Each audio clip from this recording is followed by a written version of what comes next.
La semana pasada empezamos, como les habíamos dicho, bueno, habíamos compartido ese privilegio que nos entusiasma tanto cada vez que empezamos un libro nuevo de la Biblia. Habíamos empezado el libro de Romanos, así que vamos todos ahí a Romanos capítulo 1. La semana pasada empezamos con una pequeña introducción al libro. Obviamente sabemos que es escrito por el apóstol Pablo, que lo escribió cuando estaba probablemente en su tercer viaje misionero en Corinto, en la ciudad de Corinto, y desde ahí escribió a los romanos, porque hasta ese momento Pablo nunca había estado en Roma. Y como vamos a leer hoy día, vamos a darnos cuenta de que Pablo anhelaba visitar la ciudad de Roma.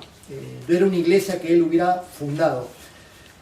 Pablo tenía la costumbre de visitar las iglesias que él había fundado y también ir y fundar nuevas iglesias en nuevos lugares a donde él viajaba.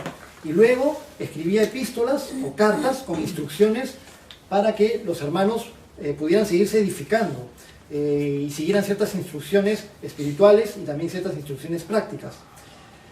Casi todas las epístolas o las cartas, ya sean de Pablo o las otras cartas, normalmente tienen un bosquejo parecido, un bosquejo en común, una estructura parecida.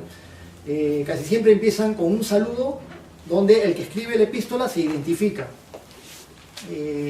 Luego de ese espacio de saludo viene una manifestación donde dan a conocer el propósito de la carta que están escribiendo.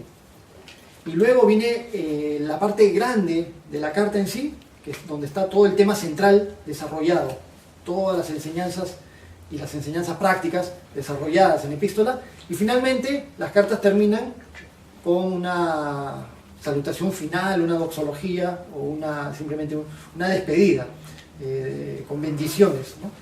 Este mismo esquema es parecido en todas las cartas del apóstol Pablo. La semana pasada empezamos y recorrimos los versículos del 1 al 7. Hoy día vamos a continuar a partir del versículo 8 del capítulo 1. Así que vamos ahí. Carta de Pablo a los Romanos, capítulo 1, versículo 8. Vamos a ir leyendo y vamos a ir comentando. Vamos a ver si el Señor nos permite y hoy día llegaremos al versículo 17. Dice, Romanos 1:8, dice: primeramente doy gracias a mi Dios, mediante Jesucristo, con respecto a todos vosotros, de que vuestra fe se divulga por todo el mundo. Entonces, como habíamos comentado hace un ratito, qué importante es que en todo, lo primero que hagamos es ser agradecidos con Dios. Y miren la manera en que lo dice Pablo: doy gracias a mi Dios. Hace unos años atrás, por el año 98, cuando el Señor me volvió a traer a sus caminos y me atrajo hacia Él, y le entregué mi vida a Jesucristo, y empecé el Señor puso en mí y empecé a desarrollar un nuevo amor por Dios, y como una luna de miel, ¿no? Un tiempo muy lindo en el cual uno se enamora del Señor. Y cuando hablaba con mis amigos al respecto de Dios, muchas veces decía: sí, porque mi Dios tal cosa. ¿Por qué dices que tu Dios, si es Dios de todos? ¿Qué te pasa? Que suena como egoísta cuando dices que mi Dios. Pero decía, pero es que así lo siento. O sea, todos o la mayoría de personas tienen una conciencia de Dios, pero ya es diferente cuando tú sabes que le perteneces a Dios y que tú eres parte de Dios y que le has entregado completamente tu vida y tu existencia a Dios. Entonces ya hay una relación de pertenencia mutua, ¿no? Es mi Dios, yo soy su criatura, pero ahora soy su hijo también y le pertenezco. Entonces hay una intimidad, una relación verdadera, y así habla Pablo, ¿no? Doy gracias a mi Dios mediante Jesucristo con respecto a todos vosotros. Les estaba escribiendo a los romanos. Como mencioné hace un ratito y la vez pasada, la iglesia de los romanos no fue fundada por el apóstol Pablo, pero Pablo se alegraba en esa iglesia cristiana. Nosotros nos tenemos que alegrar siempre en la obra que Dios hace, donde sea que la haga y con quien sea que la haga, siempre y cuando sea la sana obra de Dios, no una locura de una secta religiosa que de repente que cae en fanatismos o en cosas que van más allá de lo que Dios enseña. Hace poco vino huyendo de Chile el líder de una secta religiosa que había matado a su hijito de 3 meses de nacido o 3 días de nacido. 3 días. 3 días. Que lo tiró al fuego y lo quemó diciendo que era el anticristo. O sea que según él estaba haciendo un servicio a Dios. Entonces vemos esos tipos de locuras. Y huyó al Perú y ya sabemos lo que pasó, ¿no? Lo encontraron en Cusco, muerto, probablemente se haya suicidado en su locura. Entonces nos alegramos en la obra del Señor, pero nos entristecemos cuando las personas malinterpretan la palabra de Dios. Y por eso es que hacemos tanto énfasis en leerla directamente y analizarla directamente, para no caer en palabrería o interpretaciones de repente erróneas o erradas, ¿no? Queremos ajustarnos a lo que enseña la palabra de Dios. Y Pablo se alegraba con la iglesia que estaba en Roma, porque era una iglesia sana, una iglesia bien formada, bien constituida, creciente, que con mucha fe. Entonces Pablo se alegraba en ellos. Qué bueno sería que todos los creyentes cristianos de diferentes congregaciones se alegren por lo que Dios está haciendo en las otras congregaciones cristianas. Y no que envidiemos, no que nos sintamos mal, que mira, se han comprado un edificio, sí, seguro que están robando. Y estamos criticando y metiéndonos cabe muchas veces entre creyentes cristianos, hablando mal unos de otros, ¿no? Tenemos que tener cuidado, como dice el apóstol Pablo acá mismo, y más adelante lo vamos a ver, de tener cuidado de no hablar mal del siervo ajeno, del siervo del Señor. Pablo se alegra y da gracias a Dios con respecto a la iglesia de Roma, pero también con respecto a todos los que escuchen esta carta, y entre ellos estamos nosotros también. De todos vosotros, dice, de que vuestra fe se divulga por todo el mundo. ¿Se imaginan que la fe de los creyentes cristianos que estaban en Roma se divulgaba por todo el mundo? Obviamente que es una manera de hablar, ¿no? Porque seguramente que los incas o las culturas pre-incas en ese momento no estaban escuchando esto, en ese momento.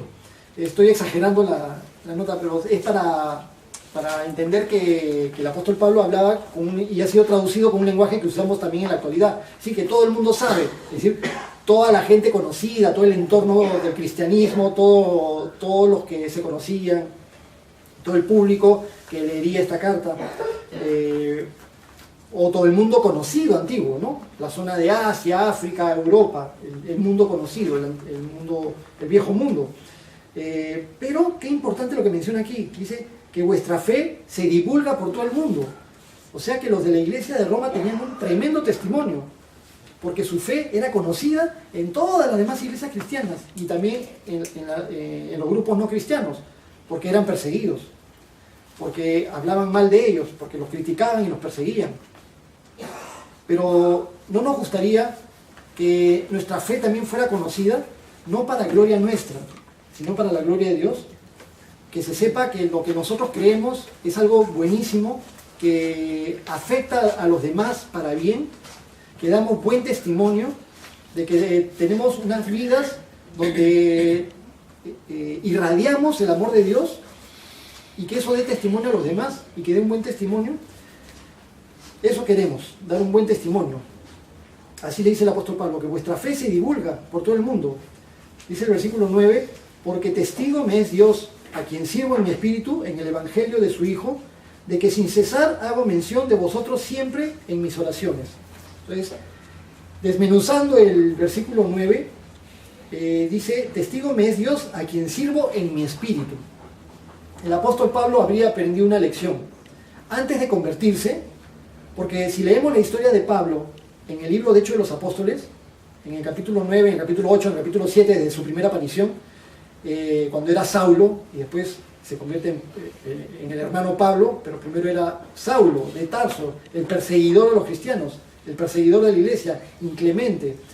Él se creía un buen religioso, él era un fariseo de fariseos, él era un religioso que se conocía bien las escrituras del Antiguo Testamento, conocía bien la ley, y conforme a su religión y a los religiosos de su época, él creía que se ganaba méritos con Dios por ser un cumplidor estricto de los mandamientos.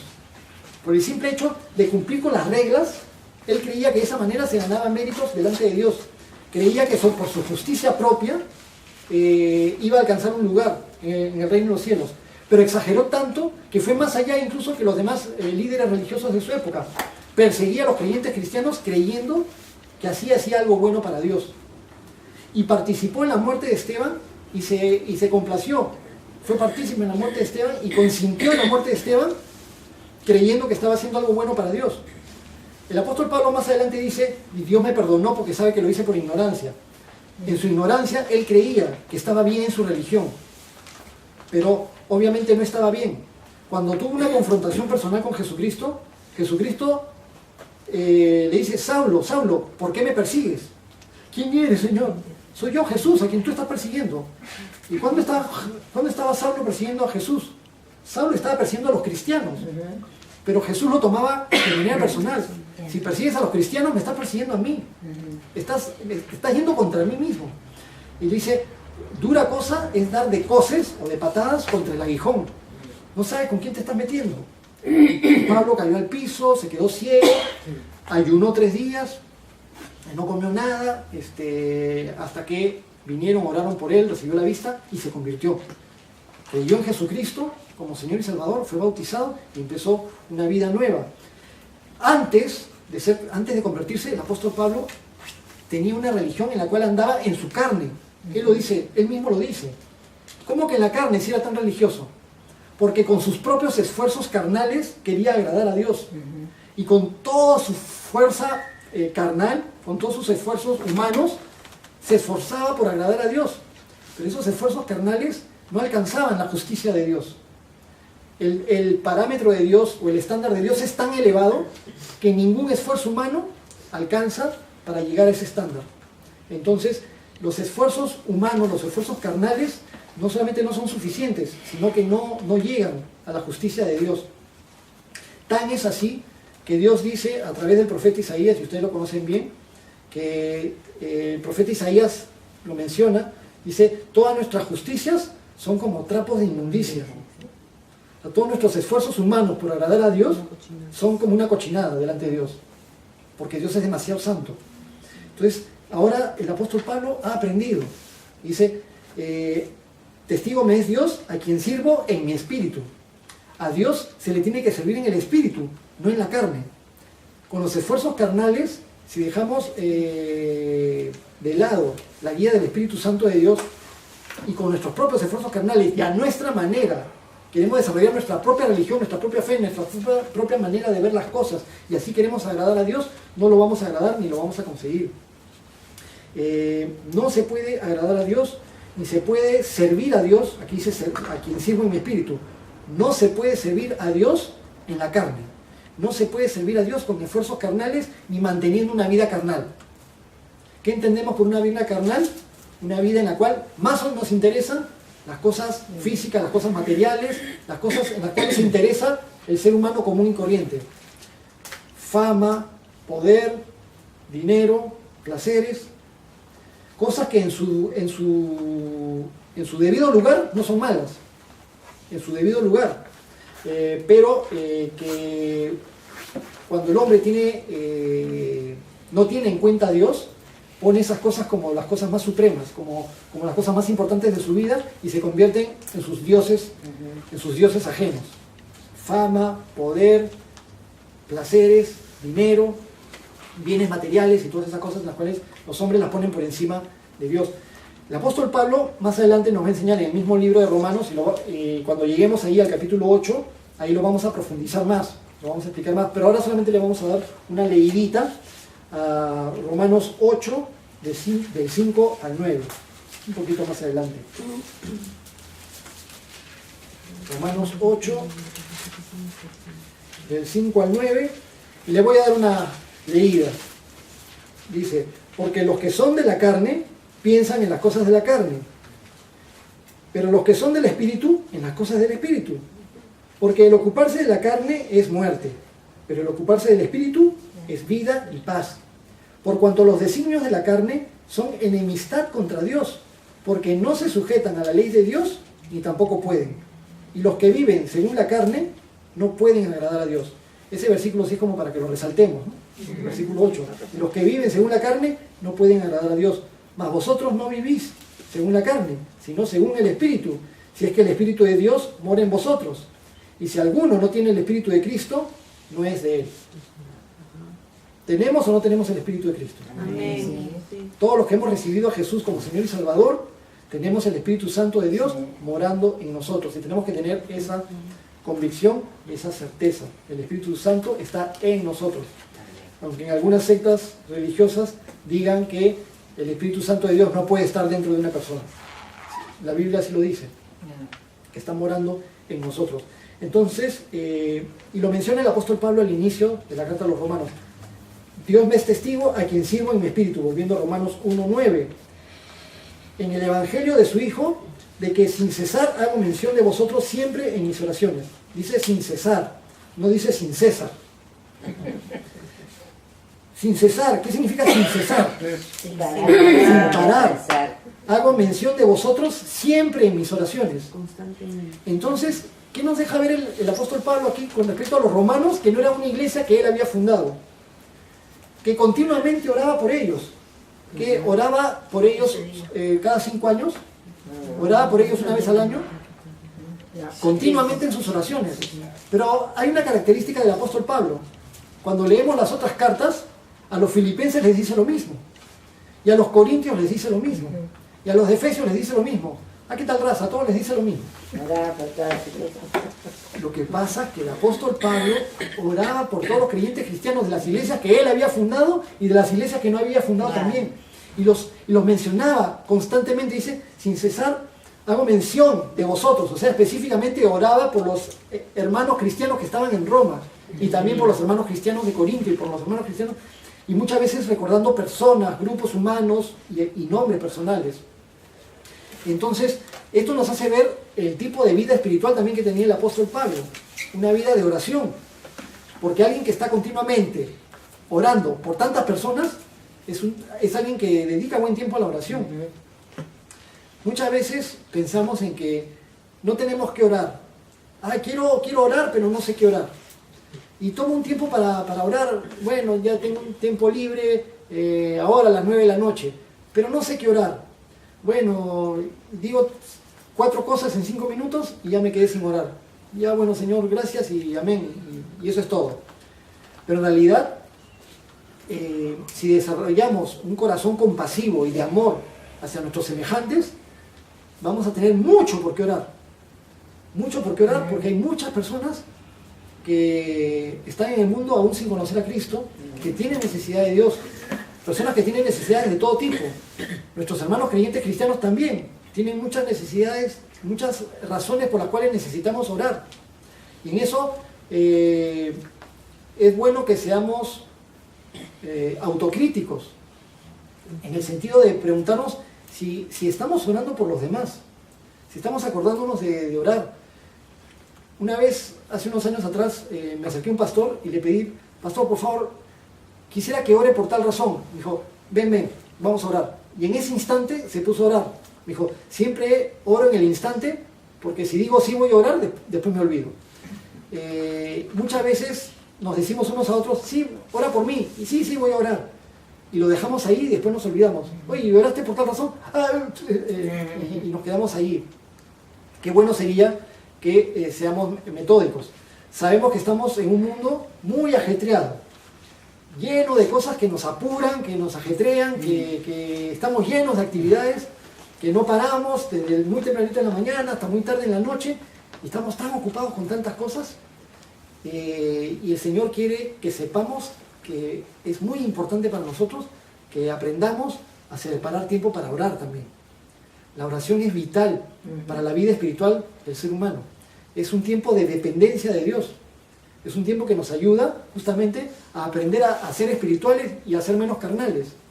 Porque a veces digo, pues que tengo tal flojera, me voy a dormir, Señor, discúlpame, mañana oro, porque ahorita ya no. Entonces, ¿por qué? Porque mi carne quiere dormir. Y Dios sabe que necesitamos dormir. Pero hay algo de lo cual podemos estar seguros.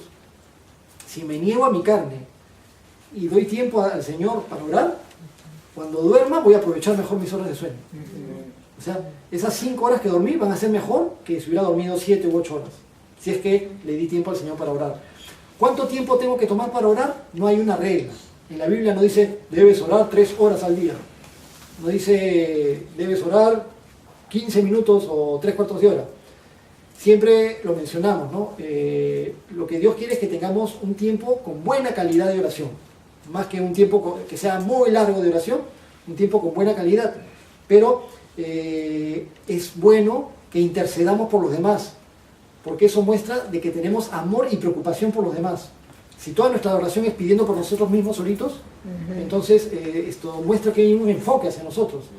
Pero el Señor sabe que tenemos necesidades, pero también quiere que desarrollemos ese amor compasivo por los demás. Dios también sabe que los demás tienen necesidad, sin que le digamos. Pero entonces, ¿por qué Dios fomenta que oremos por los demás? Para desarrollar en nosotros un carácter de amor hacia los demás. Entonces así era Pablo. Oraba continuamente, sin cesar hago mención de vosotros siempre en mis oraciones. En el versículo 10 continúa diciendo, rogando que de alguna manera tenga al fin, por la voluntad de Dios, un próspero viaje para ir a vosotros. Y ahí vemos que el apóstol Pablo tenía ese anhelo, ¿no?, de ir y visitar a los romanos. Pero noten que este propósito que tiene, dice, le estaba rogando. Entonces él rogaba y le pedía a Dios para poder ir a visitar a los romanos, pero rogando de que de alguna manera tenga al fin por la voluntad de Dios. Qué importante es rogar, pero sometiéndose a la voluntad de Dios. ¿Cómo es posible que hayan grupos cristianos que digan que pedir la voluntad de Dios es falta de fe? Que decirle a Dios hágase tu voluntad son palabras destructivas de la fe. Porque dicen que si tú dices a Dios hágase tu voluntad, es que estás dudando, es que no estás seguro de lo que estás pidiendo. Es todo lo contrario. Nosotros oramos teniendo la convicción de que Dios nos escucha, de que Dios existe, de que Dios es todopoderoso, de que no hay nada imposible para Él. Estamos plenamente convencidos. Pero no solamente tenemos fe en Dios, sino que confiamos tanto en Dios que sabemos que su voluntad siempre es lo mejor. Su voluntad es mejor que la nuestra. Si nosotros nos alineamos con su voluntad, entonces vamos a estar bien. Pero su voluntad es buena. Por eso es que Jesús nos enseñó a orar así. En la oración que Jesús nos pone por modelo, en el Padre Nuestro, ahí está, hágase tu voluntad. Entonces Jesús nos enseña a que oremos pidiéndole a Dios que se haga su voluntad. Jesús mismo, antes de morir en Getsemaní, estaba clamando a Dios porque sufría, se afligía, sufría tanto que estaba derramando gotas de sangre en ese sufrimiento tan fuerte. Y su corazón estaba en congoja y decía, estoy triste hasta la muerte. Y decía, Padre, si es posible que pase de mí esta copa, pero que no sea como yo quiero, sino como tú quieres. Entonces, si Jesús oraba así, ¿quiénes somos nosotros para ponernos por encima de lo que Jesús mismo enseñó? Pablo le está diciendo, rogando de que por la voluntad de Dios pueda ir a visitarles. Eso no es dudar. Efectivamente, Pablo muchas veces quiso y no pudo, pero en el momento de Dios fue a Roma. Y quizás no fue a Roma en las mejores circunstancias. Fue a Roma porque lo apresaron y como apeló al César, lo enviaron como prisionero a Roma. Entonces, fue en esas circunstancias que fue a Roma. Pero Dios lo permitió así, de esa manera. Entonces continuamos en el versículo 11.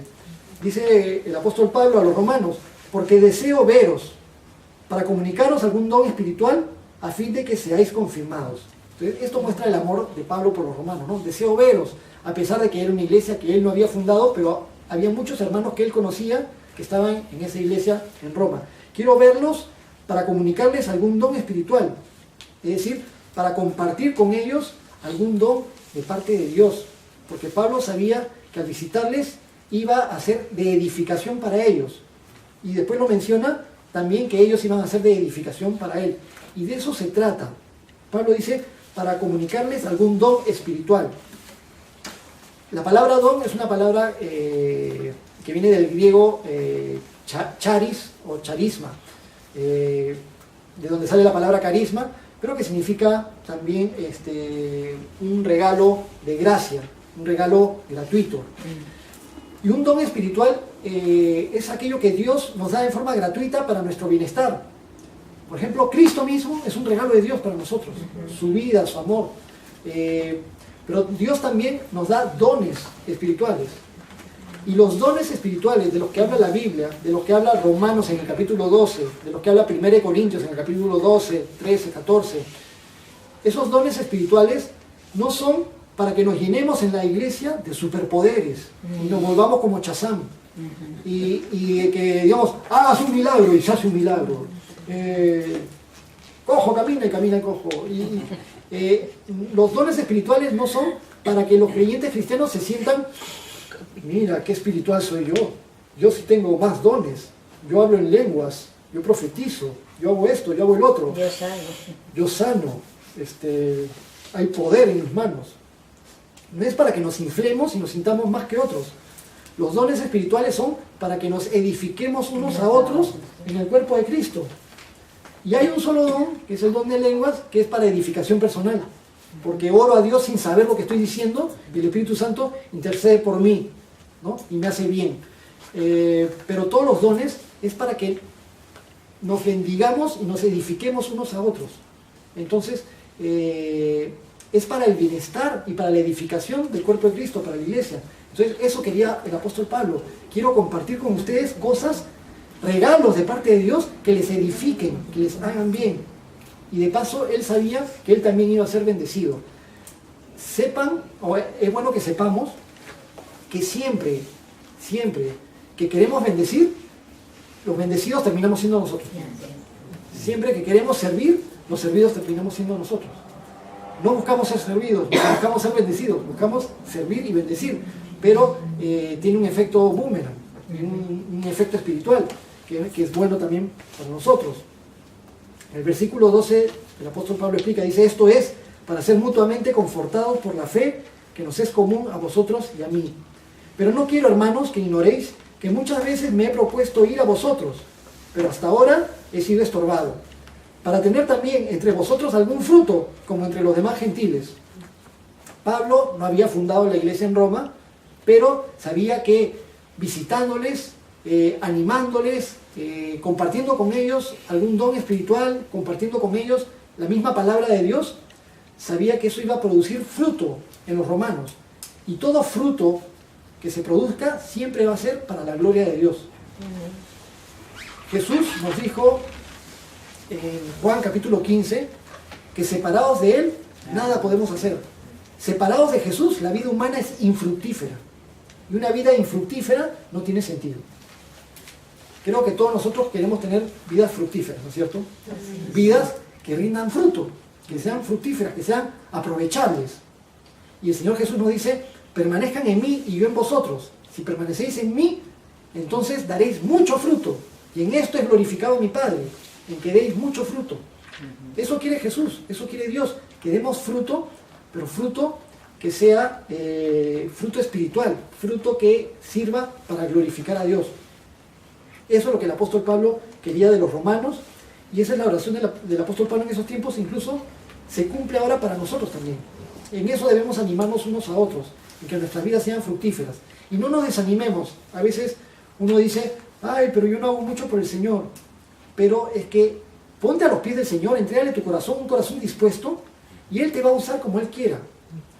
Si Dios quiere usarte orando por los demás, Dios te va a usar orando por los demás.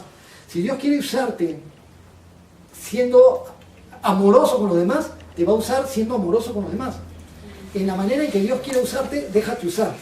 Y Dios va a repartir dones, Dios va a repartir, Dios da talentos, Dios da al cuerpo de Cristo como Él quiere, el Espíritu reparte como Él quiere.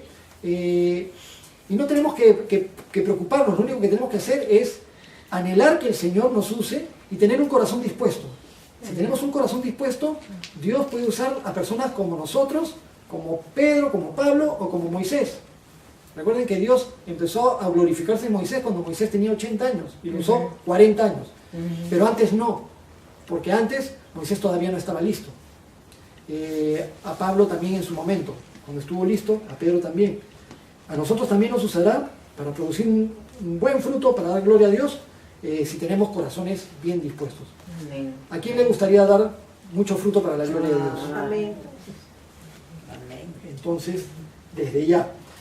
Versículo 14, a griegos y a no griegos, a sabios y a no sabios, soy deudor. Así que, en cuanto a mí, pronto estoy a anunciaros el Evangelio, también a vosotros que estáis en Roma. Y vamos a terminar con los versículos 16 y 17. Continuando, dice el apóstol Pablo, porque no me avergüenzo del Evangelio, porque es poder de Dios para salvación a todo aquel que cree, al judío primeramente y también al griego. El apóstol Pablo dice que no se avergüenza del Evangelio, que podía avergonzarse del Evangelio él que había salido a predicar y que no le habían creído, y que cuando recién se convirtió en Damasco ya lo estaban persiguiendo para matarlo y que lo tuvieron que descolgar por una canasta y tuvo que huir de ahí. A él que cuando fue en su primer viaje misionero lo apedrearon hasta dejarlo casi muerto. A él que lo azotaron tantas veces, que estuvo náufrago, que pasó por tantas cosas, por cárcel en Filipos, por tantas cosas. Era una persona que de repente podría decir, no, si hablo de Jesús me van a pegar, no, si hablo de Jesús me van a mirar mal. Efectivamente, muchas veces hablaba de Jesús y la gente se enardecía, enfurecía, empezaba a gritar contra él y contra los que estaban con él. Pero Pablo decía, no me avergüenzo del Evangelio. ¿Habrán creyentes cristianos que se avergüencen del Evangelio? Ay, qué roche si digo que soy cristiano. Ay, qué roche, ¿qué van a pensar mis amigos? Y encubrimos nuestra fe. Hay veces que hemos de repente conocido personas, las hemos conocido por años, 5, 6, 7, 8 años, y nunca nos enteramos que eran creyentes cristianos. Hasta que de repente por ahí en un evento y nos los encontramos, ¿que tú asistías a una iglesia? Sí. ¿Tú también? Sí, yo también. Ajá. Y nunca habíamos sabido que eran cristianos. De repente encubrían su fe. Obviamente que no todos son iguales. Hay personas que son introvertidas, otras personas extrovertidas, otras personas que son más habladoras, otras personas que son menos habladoras. No todos son de hablar exponiéndolo todo, pero eso no quiere decir que no todos podamos dar testimonio de nuestra fe, ya sea por lo que hablamos o por lo que hacemos, por la manera en que nos comportamos, por el amor de Dios irradiado en nosotros mismos, ¿no? Dice el apóstol Pablo, porque no me avergüenzo del Evangelio. Él tenía plena convicción de lo que compartía, sea en plaza, sea delante de quien fuera. Él predicó delante de reyes, delante de las máximas autoridades, muy probablemente delante de Nerón, del emperador romano, y delante de quien fuera. Si estaba en la cárcel, al carcelero le predicaba. Sí. En donde estuviera, aprovechaba la oportunidad que se daba para agarrar el hilo de la conversación y predicar a Cristo. Quizá cuando nosotros estamos en circunstancias con familiares, con amigos, en el trabajo, de repente podemos orar dentro de nosotros. Señor, si tú quieres que comparta de ti, pon circunstancias propicias para que comparta de ti. Y de repente va a surgir en la conversación, incluso de la otra persona, va a surgir que te pregunte cosas para que puedas hablar del Evangelio. El apóstol Pablo decía, no me avergüenzo del Evangelio, porque es poder de Dios. Él estaba completamente convencido de aquello en lo que creía. El Evangelio habíamos comentado la semana pasada y nosotros ya lo conocemos desde hace mucho tiempo, que la palabra Evangelio significa buenas noticias. Pero no solamente son buenas noticias, sino que está allí el mensaje de Dios para la humanidad. O sea que no es cualquier buena noticia. Es una noticia muy importante. Es la mejor noticia. Es la mejor noticia, gracias. Y la más importante y muy gravitante. Es de vida o muerte. De vida, buenas noticias. Y es necesario que las personas conozcan el mensaje de Dios, que conozcan las buenas nuevas. No me avergüenzo del Evangelio, decía el apóstol Pablo. Así también tenemos que decir nosotros.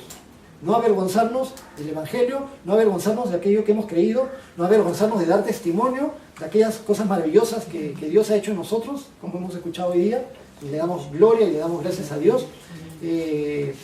Compartirlo, porque el tiempo pasa rápido y las personas necesitan tener la misma oportunidad que nosotros hemos tenido también. Y el apóstol Pablo decía, no me avergüenzo del Evangelio porque es poder de Dios.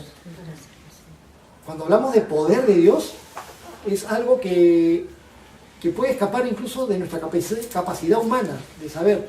La palabra poder viene del griego dynamis o dunamis, que es de donde sale la palabra que conocemos como dinamita. Todos sabemos lo que es la dinamita. La palabra dinamita viene de la misma palabra de donde viene esta traducción de la palabra el poder de Dios. Un poder muy fuerte, un poder tremendo. Es la omnipotencia del Dios Todopoderoso la que está detrás de ese mensaje. Por eso es que el mensaje siempre está respaldado con el poder de Dios. Y por eso es que Jesús respaldaba con toda su autoridad, y con todo su poder, y con todos sus milagros, y con todos sus hechos, el mensaje del Evangelio. Y siempre hay una cosa mucho más milagrosa que cualquier señal visible, que cualquier sanidad, mucho más milagrosa detrás del Evangelio. Cuando alguien cree en el Evangelio, tiene vida eterna, su alma es salvada, recibe vida. Entonces el Señor, Dios, creador del universo, que es el único dador de vida, nos ha dado el privilegio de poder ser partícipes en que si abrimos nuestra boca para compartir las buenas noticias, otros pueden también tener vida eterna. ¿Te das cuenta qué gran responsabilidad saber de que si abres tu boca y compartes, puedes determinar de que otras personas puedan tener vida eterna? Entonces, ¿nos vamos a dejar usar o no nos vamos a dejar usar? Entonces, no me avergüenzo del Evangelio porque es poder de Dios, dice, para salvación de todo aquel que cree. Toda persona que cree, el Señor no la desecha. Todo el que cree, el Señor le abre sus brazos y el Señor toma sus vidas para que empiece a caminar con Él. El Señor lo hace todo. Todo aquel que cree, dice, al judío primeramente y también al griego. ¿Por qué al judío primeramente? Porque a Dios le complació, le complajo, le plujo escoger a un pueblo, al más pequeño de los pueblos, al pueblo judío, no para que el pueblo judío se sintiera superior a los demás. Dios escogió al pueblo judío para que fuera bendición a las naciones. Dios le dijo a Abraham, en tu simiente serán benditas todas las naciones. Bendeciré a los que te bendigan, maldeciré a los que te maldigan. Entonces Dios, a partir de Abraham, de una persona que ante los ojos humanos podría haber sido una persona descartada, de una persona que a los 90 años todavía no tenía un descendiente, ¿no? A los 75 años fue que Dios primeramente le dio la promesa. Su esposa Sara, 65 años, y era estéril encima. Y Dios le agradó escogerlos a ellos. Y de él, de Abraham, cuando tenía 100 años y Sara 90, Dios quiso levantar un pueblo. Y Dios hizo que Abraham y Sara tuvieran a Isaac, Isaac a Jacob, después los 12 hijos de Jacob, de donde salieron las 12 tribus de Israel, y de ahí formó el pueblo de Israel. El pueblo de Israel fue formado por Dios y fue el pueblo de Dios. ¿Con qué propósito? Para que sean luz a las naciones, para que las naciones puedan conocer la voluntad de Dios a través de su palabra. Entonces Dios le dio a su pueblo su palabra, y Dios también le dio a su pueblo el privilegio de que a través de ese pueblo vendría el Mesías. Por eso, ¿los judíos son el pueblo escogido de Dios? Sí, son el pueblo escogido de Dios. ¿Los judíos rechazaron a Dios? Sí, los judíos rechazaron a Dios. ¿Y rechazaron al Mesías? Sí, rechazaron al Mesías. Y luego Dios abrió las puertas para que todas las naciones de la tierra pudieran tener salvación. Sí, también. Y a través de Jesucristo nosotros somos injertados en ese árbol y en ese pueblo. Y nos convertimos también en pueblo de Dios. Y somos descendientes también de Abraham por medio de nuestra fe en Jesucristo. Pero eso no quiere decir que Dios haya descartado a los judíos. Cuando Jesús salía a predicar, siempre predicaba primero a los judíos. Pero después, si otras personas se convertían que no eran judíos, admiraba la fe de ellos también, la elogiaba. La fe de una mujer sirofenicia, la fe del centurión romano y de personajes de ese tipo. Al principio, la mujer samaritana, otras personas que también creyeron. Y después cuando el apóstol Pablo y también los otros apóstoles, pero el apóstol Pablo salió hacia las ciudades de las personas que no eran judías, hacia los demás lugares del Imperio Romano. Salió a predicar, pero cuando entraba a una ciudad, si en esa ciudad había una sinagoga de judíos, iba primero a la sinagoga de los judíos. Por dos razones. Una, porque Pablo tenía amor por el pueblo de Dios. Pablo mismo era judío también. Y quería que ellos también abrieran su corazón a la verdad del Evangelio. Y les daba la oportunidad primeramente a ellos. Pero después salía también a todos los demás a predicar. Entonces, dice así, la palabra del Evangelio es poder de Dios para salvación a todo aquel que cree, al judío primeramente y también al griego. Gracias a Dios que también al griego, porque estamos considerados todos nosotros. Y terminamos con el versículo 17. Porque en el Evangelio la justicia de Dios se revela por fe y para fe. ¿Cómo se revela la justicia de Dios en el Evangelio? Por fe y para fe. Y siempre recordemos eso, Y es algo en lo cual se va a hacer énfasis en todo el libro de Romanos. Justamente en los versículos 16 y 17 vemos el propósito de la carta. El propósito de la carta es que conozcamos el poder de Dios a través del Evangelio y que sepamos que en estas buenas noticias la justicia de Dios se da por fe y para fe. Dice, como está escrito, mas el justo por la fe vivirá. Pablo está citando al profeta Habacuc. Y si ven la letrita con la referencia bíblica que aparece abajo en sus Biblias, es Habacuc 2:4. En el Antiguo Testamento ya estaba dicho ahí, el justo vivirá por la fe. Es decir, la justicia de Dios no se alcanzaba por cumplir con leyes y mandatos y por ser una buena persona. La justicia de Dios se alcanza por tener fe en Jesucristo. Y eso es lo que el apóstol Pablo va a empezar a desarrollar en toda la carta a los romanos. Dios es un Dios justo y Dios a la vez es un Dios amoroso. Dios es infinitamente misericordioso, pero es infinitamente justo. Dios no puede dejar de ser justo para ser misericordioso, ni tampoco va a dejar de ser misericordioso para ser justo. Dios es infinita y eternamente justo, infinita y eternamente misericordioso, amoroso, perdonador. Pero si Dios es un Dios amoroso y perdonador, cuando el pecador peca, el pecado causa muerte espiritual y causa separación de Dios. Y en Génesis dice, no comas del árbol que está en medio del huerto, porque si comes, ciertamente morirás. Y después el apóstol Pablo también explica, la paga del pecado es muerte. La paga del pecado es muerte. Entonces, el que peca, muere. Muere espiritualmente y está separado de Dios. Entonces, Dios podría perdonar así nomás, perdonar de balde. Pero si perdonar así nomás, ¿quién paga? Porque la paga del pecado es muerte. Pero Dios es un Dios justo. Como la paga del pecado es muerte, alguien tiene que pagar. Y Dios en su justicia estableció que alguien pague. Entonces, toda la ira, toda la indignación de Dios por el pecado que nos hace tanto daño y que ha dañado tanto a la humanidad durante tantos años, a tantos millones de seres humanos, toda la ira y la indignación de Dios por causa del pecado fue cargado encima de una sola persona que nunca cometió pecado y que era el único que podía ofrecerse en un sacrificio santo y agradable a Dios, porque ningún otro ser humano era perfecto como lo fue Jesús. Entonces ahí está la justicia de Dios. Dios es un Dios bueno y perdonador, pero queriendo perdonar tenía que ser justo al mismo tiempo. Y por eso Jesús murió en la cruz para satisfacer la justicia de Dios y a la vez que el Dios perdonador y amoroso pudiera perdonar a la humanidad de sus pecados, porque hubo alguien que pagó. Si yo me presento en el cielo porque he fallecido y Dios me dijera, ¿y a ti por qué te voy a dejar entrar? Y ahí sale Jesús, Padre, porque yo pagué por él. Amén. Y así por cada uno de nosotros. Amén. Qué buena noticia, ¿no? Ese es el Evangelio. Buenas noticias. Muy bueno. Qué bonito. Buena noticia. Que la próxima semana continuamos con lo que sigue. Oramos. Bendito Dios, te damos muchas gracias por permitirnos ser expuestos nuevamente a este precioso mensaje de tu siervo, el apóstol Pablo. Gracias, Señor, porque a pesar de que puede ser que muchas veces lo hayamos leído, siempre nos sigues maravillando con cosas nuevas, cosas que nos impactan, cosas que nos hacen estar llenos de gozo y de júbilo, Señor, porque sabemos que tú eres muy bueno al permitirnos que nosotros también seamos parte de esto que tú has establecido, de esto que tú has revelado, el Evangelio, Señor, las buenas noticias. Gracias, Señor, te pedimos que pongas en nuestro corazón, en nuestra vida, denuedo, valentía, coraje, para compartir tu palabra, para compartir nuestra fe.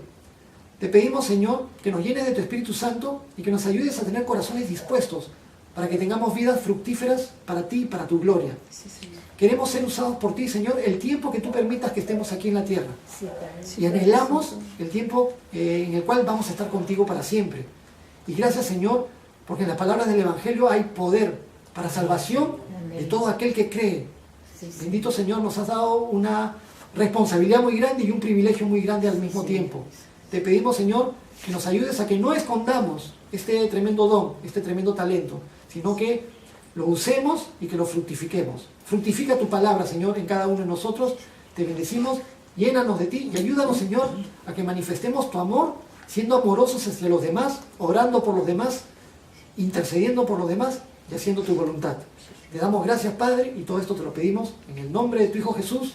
Amén. Amén.